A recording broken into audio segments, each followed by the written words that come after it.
struggled all through school. All through school. The last time I took an English class, I got a fail. And my English teacher said, Lisa, you have to be the weakest writer that I've ever met in my entire life.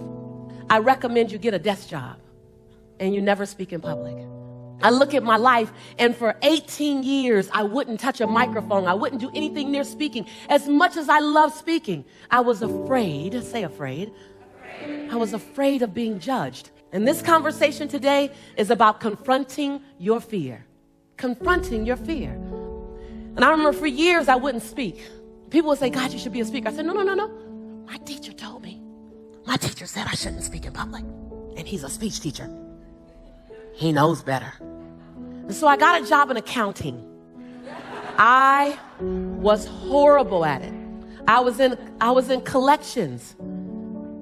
I want to be liked too much to be in collections. Like, my ultimate goal is that people love me. So I'm in collections. I'm calling people, telling them they have to pay. They're telling me that they can't pay. My child is in college, I can't pay. And I go, oh, okay. Well, you know what? Since you can't pay, and I know you can't pay because I believe that story is a good story, I'm going to do you a favor. I'm not only going to zero your balance out, I'm going to take you off the list. So my supervisor calls me into the office, and she said, Lisa, what do you want to be when you grow up? I was about 23. I said, I thought it was a test of my commitment to the company. I said, I want to be the best accounts receivable manager ever. And I swear I saw her cringe. And she said, I don't know. She says, I give you a list of 120 people to call, and when I get it back, there's like 89. I don't know what's happening. I said, oh, don't worry, I'm doing you a favor. I'm taking off everyone who can't pay. She says, people are asking for you when they call. I said, I aim to please. Yes, yes? She said, this is a collection company. They shouldn't be asking for you.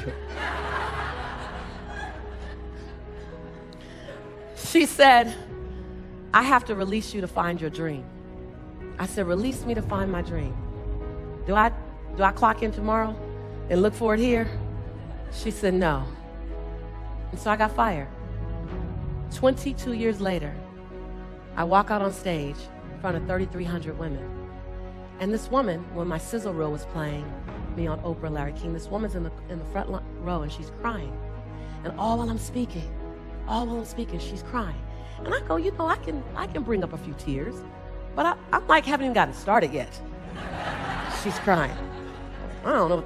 So then afterwards, I'm signing autographs, about 280 people in line. I'm signing autographs, and she's crying the entire time. And after about 70 autographs, I go over to her and I said, excuse me, ma'am, you've been crying for like 2.5 hours. Why are you crying? She said, because 22 years ago, I released you to find your dream, and you found it. That was the same woman who fired me. Yes, yes? Let me tell you something. Some of your fears come out of something someone said about you. Some of your best motivation came wrapped in sandpaper. Some of your best motivation didn't come wrapped in love and came with warm cookies and milk. It came wrapped in sandpaper. It came wrapped in thorns. It came wrapped in that divorce. It came wrapped in the loss of a loved one. It came wrapped in something that didn't work. Some of your best motivation that you needed, some of the best lessons that you need to learn came wrapped in sandpaper. Yes, yes? Yes, yes? Your job is to take the information, to take the lesson, and to take the opportunity and use it to fuel you, not make you afraid. In climbing over my fears, in climbing over my discouragement, in climbing over my issues, in that, I'm perfect for you. And so there's not one thing you can be afraid of that doesn't make you perfect for us. Not one thing. Not one thing you can go through. Not one thing you can come through. Not one thing you can be on your way to that doesn't make you perfect. Say perfect. Say perfect. To do that thing that you've been designed to do. To say that thing you've been designed to say. To bring that experience that you've been called to bring. You are perfect. Say perfect. In your imperfection. Say imperfection. When you become perfect, really, we no longer can relate to you. So are you willing to go to the edge and hold fear in one hand and passion in the other and leap? I want you to repeat after me, but I want you to understand that these are not my words, these are your words. I was just asked to bring them to you so you can say them to yourself. I stand here In my greatness. I own my light. I own my brilliance. I am bold. I am courageous. I'm perfect in my imperfection.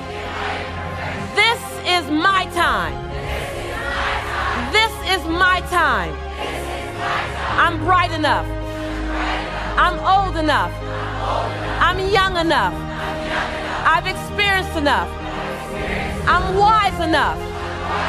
I understand that I am enough.